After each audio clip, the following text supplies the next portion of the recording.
Ndabaramukije bene data, dusangiye urugendo rujya mu ijuru, dusangiye ibyiringiro bimwe, dusangiye ubunyarwanda, cyangwa se n'abari ahandi mu bindi bihugu cyangwa bumva ikinyarwanda atari abanyarwanda, kuko mbizi neza yuko umwami Imana ashobora gukingura imiryango bikagera kuri benshi. Uyu munsi nifuje ko tuganira ku ijambo ryitwa kugira igihugu no kugikunda. Kugira igihugu no kugikunda. Nk'uko tubisanga mu gitabo cya kabiri cya Samweli,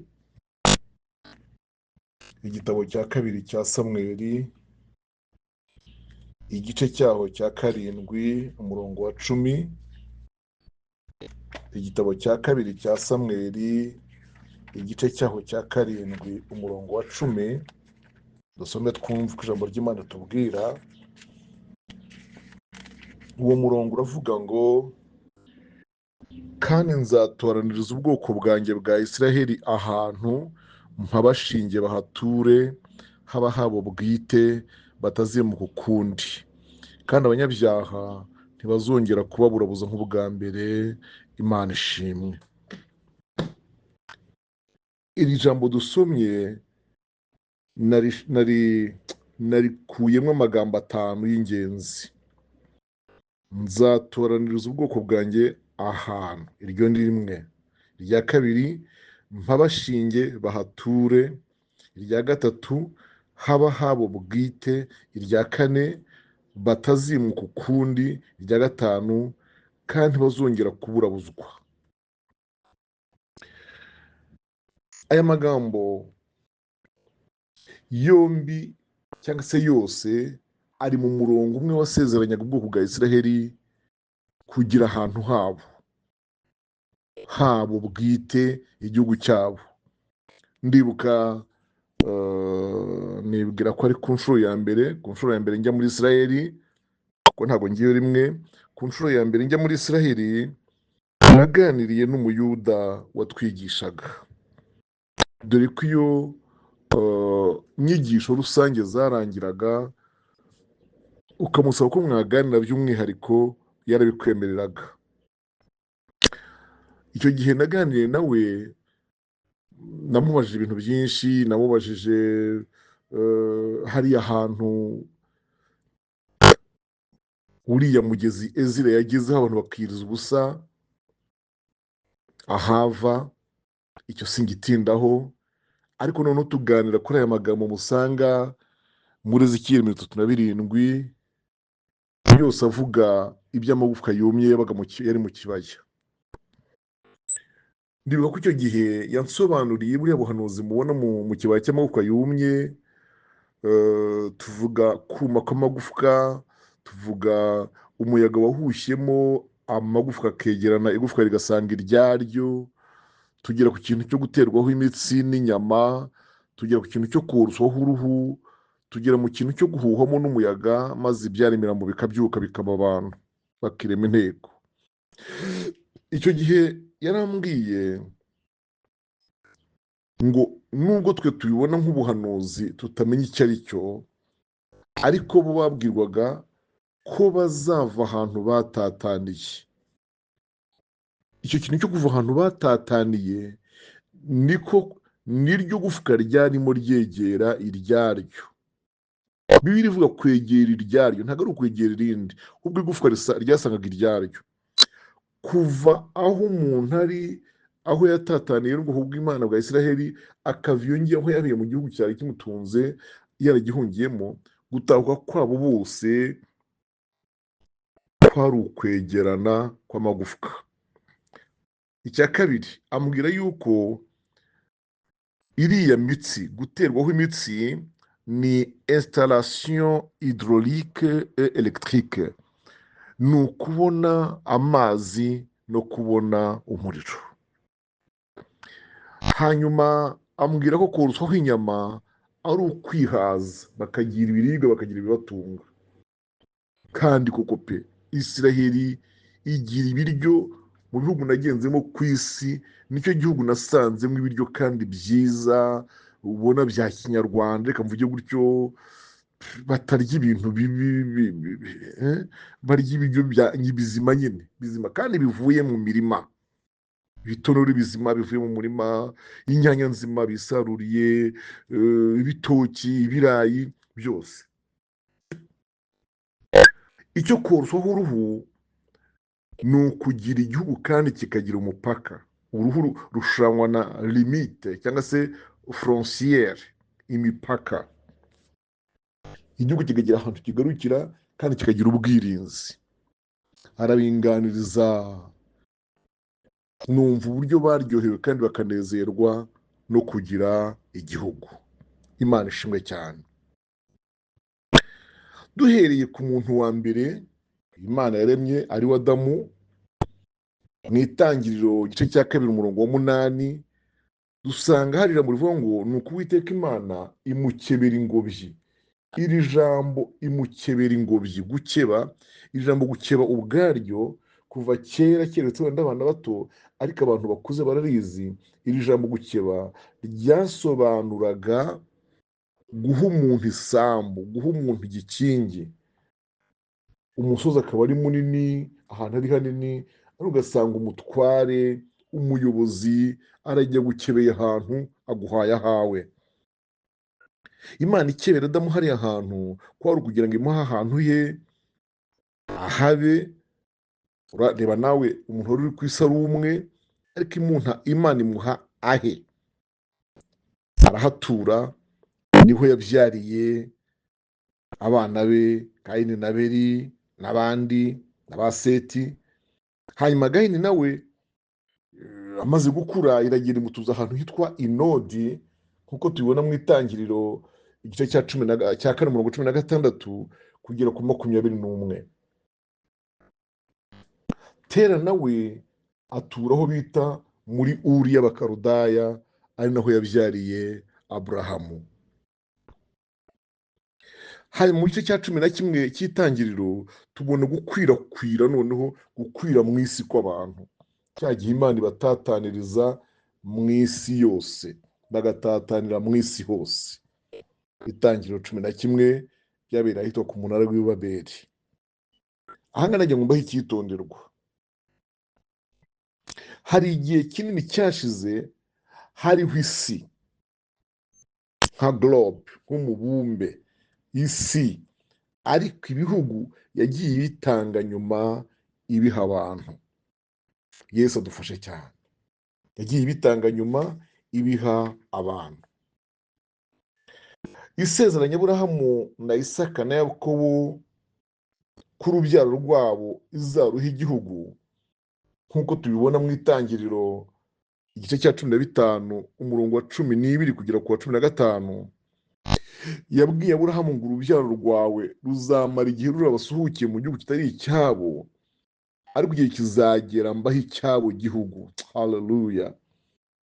Iyi mirongo ndimo kubaha nigaragaza ko iyo abantu babaga babayeho nta gihugu bafite, babaga bafite ikibazo. Bene data, kubaho nta gihugu mufite, muri mu cy'abandi, muri ahantu gutyo gusa mu buretwa bwaho muri, byabaga ari ikibazo. Mu gice cya 26 yongera kubisubiriramo Isaka, ubwo yirukanwaga n'uwitwa Abimeleki umutware w'Igerari, arimo asiba amariba Aburahamu se wa Isaka yafukuye akiriho. Mu gice cya 35 cy'Itangiriro guhera ku murongo wa 12 kugera 13 naho tuhasanga ijambo nk'iryo ngiryo. Uwiteka yongera kubisoma abwira Yakobo ko urubyaro rwazaruha igihugu nk'uko yabivuganye na Isaka na sekuru Aburahamu. Murebe namwe ko umuntu wese aba akeneye igihugu. Murebe ukuntu bariya bose mbabwiye babayeho ariko bakeneye igihugu, kandi igihe kiragera barakibona. Abakibonye baracyishimira, barakinezererwa, bacyitaho. Adamu mu ngobyi yagomba kuhita, akahahingira, akahatunganya, donc akahakunda. urwo rukundo rurasabwa, rurategetswe ku muntu wese ku gihugu cye. Ngaho nimurebe imyaka bamaze 400 bari mu gihugu kitari icyabo. Iyi myaka mureba 400 bayimaze muri Egiputa, bari munsi y'uburetwa bwa Farawo, bakoreshwa uburetwa, bababaye, bafite agahinda, bafite intimba yo kuba nta gihugu bafite. Mwibuke ko mu magambo Imana yabwiye Mose imuhamagara mu gice cya 3 cyo Kuva, yaramubwiye ngo numvise gutaka k'ubwoko bwanjye batakishwa n'uburetwa bakoreshwa n'Abanyegiputa. Gutaka kwabo kwazamutse kungeraho, none genda ubankurireyo, babohore, bavane mu buretwa, mbahe igihugu cyabo. Imana ishimwe cyane.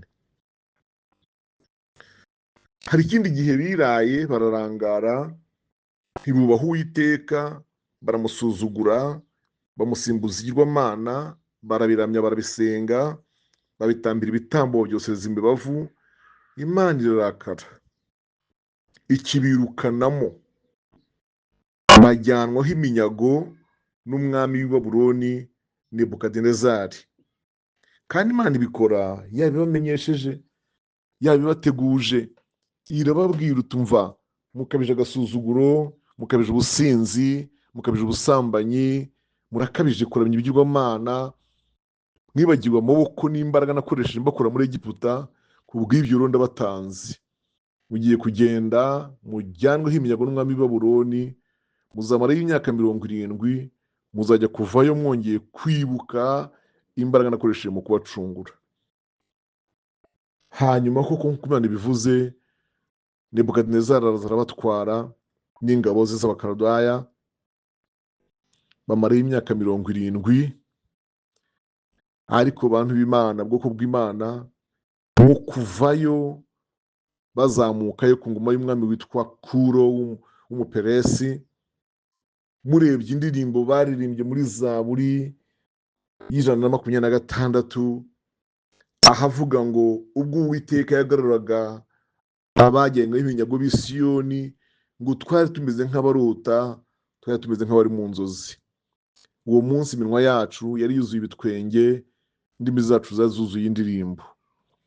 Muri iyo Zaburi kandi hakavuga ngo mu myaka yose bamazeyo ntabwo bigeze baririmba indirimbo z'ibyishimo, ahubwo inanga zabo bari barazimanitse ku migezi, mu biti byari ku migezi, barazimanitse rwose.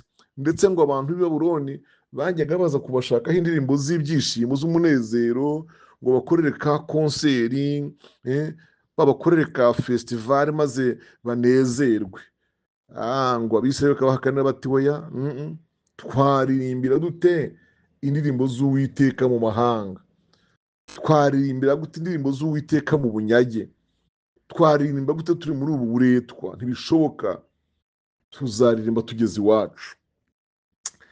Bagashyiramo ijambo nkunda cyane bene data, rituma mbabwira ngo yewe muntu ufite igihugu gikunde, yewe muntu ufite igihugu cyakubyaye gikunde, niyo ngobyi yawe, niwe mubyeyi wawe, niyo gakondo yawe.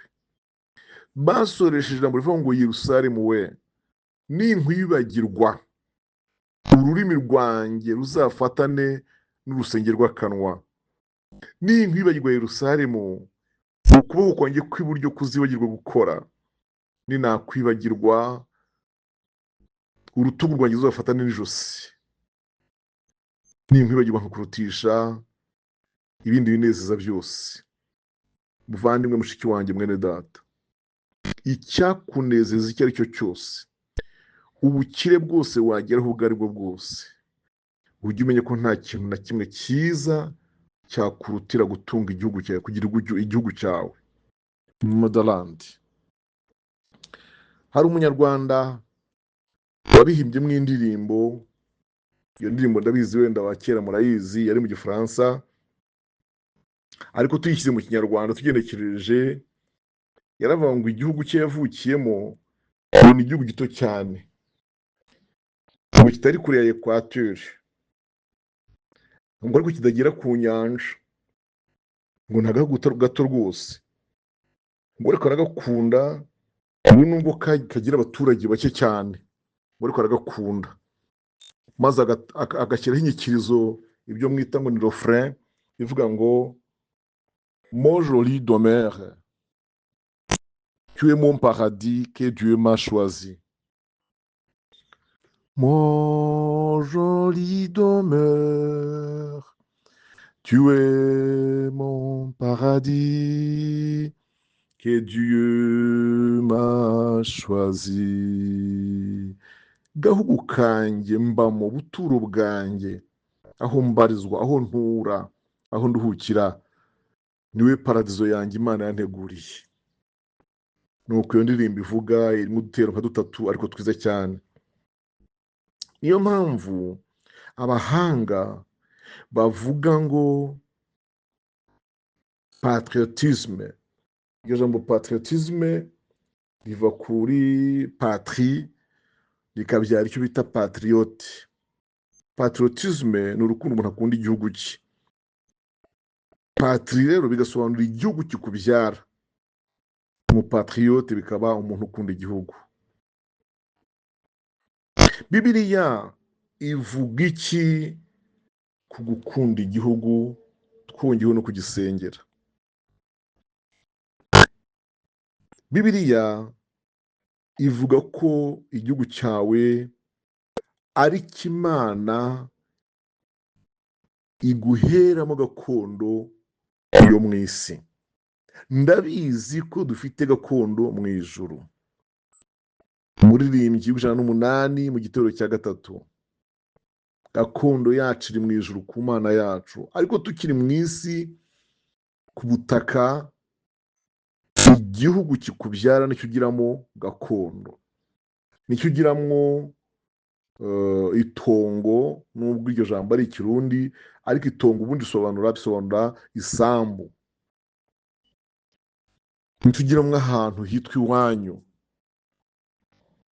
Bibiliya kandi iravuga ngo aho niho Imana iduhera imigisha. Mu masezerano Imana yagiye isezeranya abantu batandukanye, ntabona umwanya wo kurondora none aha ngaha, yagendaga ibabwira ko izabahera umugisha mu gihugu, izabagwiza, izabororotsa, izabaha umugisha, izabaha kugira ukuboko kwiza, izabaha guhinga no kweza, izabaha imvura y'umuhindo n'iy'itumba, bazeza bahunike, bazatera urutoki banywe umutobe warwo, bazahinga amasaka barye amasaka y'umwero wabo, umusaruro wabo uzabanezeza. Ugasanga ibintu byose irabitanga comme promesse, nk'amasezerano, ariko mu gihugu izabibakorera ari uko bari mu gihugu. Rero niho Imana iduhera imigisha, usibye n'ibyo by'ubuhinzi n'ibindi, ni naho iduhera kwiga ku bantu bize, niho iduhera gushaka ku bamaze gushaka n'abandi bazashaka, niho iduhera kubyara n'ibindi n'ibindi. Noneho n'ikindi nacyo reka nkivuge ni nk'uko nkivuga, ni naho imibiri yacu ishyingurwa erega.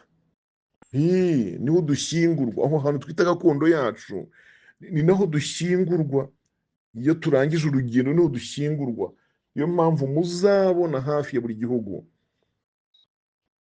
umuntu wese witabye Imana atari iwabo, hashakishwa uburyo agira ate, umubiri we uzanwa iwabo, ujyanwa iwabo. Mwibuke abanyarwanda baguye hirya no hino ku isi hatandukanye, baragiye kwivuza Ubuhinde n'ahandi, Kenya, mu Burayi n'ahandi, ari ugasanga umurambo bawutegeye indege, itike ihenze, bazanye umuntu kumushyingura iwabo. Icyo ni ikibereka ko igihugu ari ikintu gikomeye cyane. Aburahamu yagize ibyago, apfusha umukecuru, apfusha Sara. Sara agwa mu nzira, yagombye kumugurira isambu yo kumushyinguramo, aho bita Imakipera. Iyo sambu arayishyura rwose ku biguzi, ndetse nyirayo yifuje nko kuyimuhera ubuntu ngo amere nk'umutabaye, amere nk'umuyagiye ibiyagano, ariko Aburahamu aranga pe. Dusome Itangiriro ibice 23 twumve. Itangiriro ibice 23, nubwo twasoma imirongo wenda mikeya yaho, ariko inkuru ndende kiza nuko twayumva yose. Itangiriro 23, kampere ku murongo wa mbere ndagera nsimbuka. Sara yaramye imyaka 127, iyo niyo myaka Sara yaramye. Sara apfira i Kiriyataruba, ariho Heburoni mu gihugu cy'i Kanani.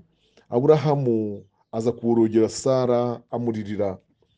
Aburahamu arahaguruka ava ku ntumbi ye, abwira Abaheti ati, ndi umushyitsi n'umusuhuke muri mwe, mumpe gakondo yo guhambamo, mpambe umupfu wanjye, mwivane mu maso. Ndashaka ko mutinda kuri ijambo ndi umushyitsi n'umusuhuke muri mwe. Bivuga ngo ahangaha si iwanjye, aha si igihugu cyanjye, ndacyari mu gihugu cy'abandi. Ariko nubwo ndi umushyitsi n'umusuhuke, nimumbabarire mumpe gakondo yo guhambamo, mpambe umupfu wanjye, mwivane mu maso. Abaheti basubiza Aburahamu bati, databuja, utwumve, uri umuntu ukomeye cyane muri twe, uhamba umupfu wawe mu mva yacu, uri buhitemo muri zose, ntawo muri twe uri bukwima imva ye, ngo we guhambamo umuntu wawe. Aburahamu arahaguruka yikubita imbere ya bene igihugu, aho muhumve, cyangwa yari mu gihugu kitari icye, yikubita imbere ya bene igihugu, nibo Baheti. Avugana n'abarababwira ati, nimwemera yuko mpamba umupfu wanjye ngo mwivane mu maso, munyumvire munyingingire Efuroni mwene Sohari ampa ubuvumo bw'i Makipela afite, buri ku mpera y'isambu ye, abungurishirize hagati yanyu igiciro kibukwiriye kitagabanije, bibe gakondo yo guhambamo. Efuroni yari yicaye hagati mu Baheti. Efuroni umuheti asubiza Aburahamu Abaheti bamwumva, abinjiraga mu irembo ry'umudugudu wabo bose, ati, ahubwo databuja nyumva, iyo sambu ndayiguhaye n'ubuvumo burimo ndabuguhaye, mbiguhereye imbere y'ubwoko bwacu, hamba umupfu wawe. Aburahamu yikubita hasi imbere ya bene igihugu, abwira Efuroni bene igihugu bamwumva ati, ndakwinginze nyumvira, ndakwishyura igiciro cy'iyo sambu, cyemere nkiguhe, mpambe mu mpfu wanjye. Efuroni asubiza Aburahamu ati, databuja nyumvira, agasambu kaguze shekeli 100 z'ifeza kanteranya nawe, nuko hamba umupfu wawe. Aburahamu yumvira Efuroni, agerera Efuroni feza avuze Abaheti bamwumva shekeli 400 z'ifeza zemerwa n'abagenza. Nuko isambu ya Efuroni yari Makipela, iri imbere y'Imamure, yo n'ubuvumo burimo n'ibiti byo muri yo byose byayigotaga hose ku mpera yayo, bikomerezwa Aburahamu kuba gakondo ye imbere y'Abaheti, imbere y'abinjiraga mu irembo ry'umudugudu wabo bose. Hanyuma y'ibyo Aburahamu ahamba Sara umugore we muri ubwo buvumo bwo mu isambu y'i Makipela, iri imbere y'Imamure, niho Heburoni, muri iki gihugu cya Kanani. Nuko Abaheti bakomereza Aburahamu iyo sambu n'ubuvumo buyirimo kuba gakondo yo guhambamo. Aya mateka y'inkuru yose ngibahaye ngo mwumve yuko igihugu gifite umumaro ukomeye ku muntu, ariyo mpamvu mubona iyo aguye ahatari iwabo usanga bihutira gushaka kumuzana mu gihugu cy'iwabo. Bene data, reka mbabwire, aho muri hose ku isi hose, ndabatongerera muri iki kintu cyo gukunda igihugu no kucyitaho, no kumenya ko amahanga arahanda, ahatari iwanyu ntihaba ari iwanyu nyine. Umugisha wose Imana ibaha, aho ubahera hose ku isi yose, ni mu wubitsi iwanyu, ni mu wubiki iwanyu, nibwo muzaba mubikiye ababakomokaho. Nimutabikora gutyo bizaribwa n'abandi, bizaribwa na rubanda, bizafasha abandi ntibizafasha abawe. Yesu adufashe cyane. Ngana ku musozo, ndajya mu mbibutse ko na Yakobo ubwe yitaba Imana yabwiye urubyaro rwe bose bateranye, arababwira ngo mfuye none cyangwa apfa ejo, igihe cyose Imana yampamagarira ngo nduhuke, ndabasabye umubiri wanjye, amagufwa yanjye ntimuzabirekere inaha. Biri mu Itangiriro ibice 49 umurongo 29 kumanuka hepfo, reka tuhasome. Yakobo ategeka abana be ko bakwiriye kuzamuhamba, aho bakwiriye kuzamuhamba. Arabihanangiza arababwira ati, ngiye gusanga ubwoko bwanjye, muzampambe hamwe na data na sogokuru mu buvumo buri mu isambu ya Efuroni umuheti, mu buvumo buri mu isambu y'Imakipera iri imbere y'Imamure mu gihugu cy'i Kanani. Nibwo Aburahamu yaguranye n'iyo sambu kuba gakondo yo guhambamo, abuguze na Efuroni umuheti. Nibwo bahambyemo Aburahamu na Sara umugore we, nibwo bahambyemo Isaka na Rebeka umugore we, kandi nibwo nahambyemo Leya. Ya sambu n'ubuvumo buyirimo byaguzwe ku Baheti. Yakobo amaze kwihanangiriza abana be, asubiza amaguru ku rutara, umwuka urahera, asanga ubwoko bwe. Iri jambo ry'umurage yabwiye abana be ryarubahirijwe mu gihe batahaga bava muri Egiputa. Batahanye umubiri we, amagufwa ye, bajya kuyashyingura aho yategetswe ko bazashyingura, ha hantu h'ingororano muri gakondo ye. Na Yosefu ubwe agiye gusaza yabibwiye abavandimwe be, arababwira ati, ndamutse mfuye none cyangwa ejo, umubiri wanjye muzawujyane iwacu muri gakondo. Tubisanga mu Itangiriro ibice 50 umurongo wa 24. Yosefu abwira bene se ati, ngiye gupfa, ariko Imana ntizabura kubagenderera ikabakura muri iki gihugu, ikabajyana mu gihugu yarahiye Aburahamu na Isaka na Yakobo ko izabaha. Yosefu arahiza abana ba Isiraheli ati, Imana ntizabura kubagenderera, namwe muzajyana amagufwa yanjye muyakure ino. Nuko Yosefu apfaramo imyaka 110, baramwusa, bamushyirira muri Egiputa mu isanduku yo guhambamo, nawe bamujyana kumushyingura mu gihugu cy'isezerano.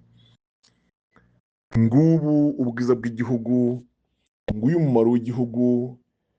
Abakina n'igihugu bagikinisha baribeshya cyane, kuko igihugu ni ahantu Imana ihera umugisha umuntu kugeza ku iherezo ry'urugendo. Niho urubyaro rwacu rwororokera. Ariyo mpamvu gusabira umugisha igihugu ni byiza, kuko uwo mugisha iyo utagusanzeho wowe ubwawe, abana bawe barawurya bakawishimamo. Igitabo cya kabiri cy'ibyo ku Ngoma 7:14 hatubwira kugisabira, tukagisengera, tugasabira abatware n'abategeka. Ayo magambo yose arahari. Rero nubwo tudafite gakondo ihoraho mu isi, tuzayivamo tugataha mu ijuru, ariko mumenye ngo tuzataha Imana ituvanye mu bihugu twavukiyemo, tuzataha ituvanye mu Rwanda ku Banyarwanda, tuzataha ituvanye mu bihugu buri muntu wese yavukiyemo, tuzataha dukuwe ahantu hatandukanye, ariko tuzava mu isi ahantu. Ibyo bibatere kumva ko ibyo ukora byose ukwiye kubikora ubu neza kandi byiza, kugira ngo ibyo ukora byiza mu gihe wava ku isi bibe byasigaranwa n'abandi, imbaraga zawe ziye kuba igihombo kubo usize. Imana ikwiteho mushiki wanjye mwene data, urukumbuzi rwose wagirira ijuru, n'urukundo wakunda ijuru, unarukunda igihugu kikubyara, kuko niho hawe, niho iwanyu. imigisha yose Imana izaguha iguhere umugisha mu gihugu cyakubyaye. Iby'amoko n'ibindi tubirwanye, tuneshe ikintu cyitwa ubwoko rwose, kuko ni iturufu Satani arimo gukoresha ngo asenye ubumwe bw'abantu. Ahubwo dukunde igihugu, dukunde n'abo turi bo. Imana yo mu ijuru ibaha umugisha. Mwari kumwe na Pastor Dr Michel Zigirinshuti. Imana ibaha umugisha mu izina rya Yesu Kristo, amen. Mana, ndagushimiye mu izina rya Yesu Kristo, gushimiye ko waremye isi ukayirema neza, uyiremeye umuntu ngo ayituremo.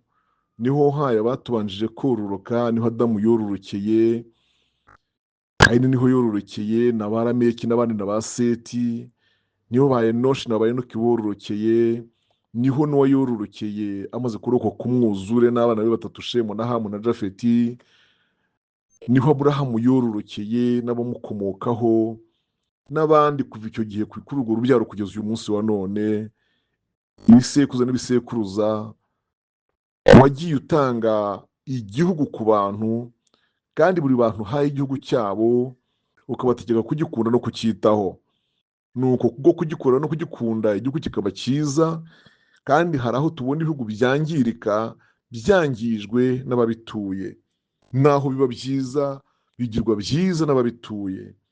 Rero ngushimiye aya magambo duhaye kuganira y'igihugu, ndakwinginze ngo uyasobanurire cyane mu bayumva, kuko nubwo twakizwa tukagira umwuka wera tukagira impano, nta kintu na kimwe cyagomba kutwibagiza yuko igihugu ariho hantu duhera umugisha. Amasezerano yose uduha uyaduhera inahangaha mu isi, niyo uyasohoza uyasohoreza inahangaha mu isi iwacu cyangwa ahandi.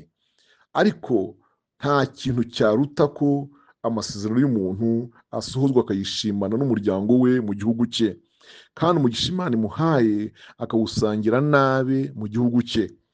Turakwinginze rero ngo usobanurire ijambo ryawe neza uko bikwiriye, nk'uko ijambo ryawe rivuga. Dukunde igihugu, tugikunje abadukomokaho, tugisabire kandi tukibere umugisha, nacyo kitubera umugisha. Ndagushimiye ko ubyumvise, mu izina rya Kristo Yesu umwami wacu, amen.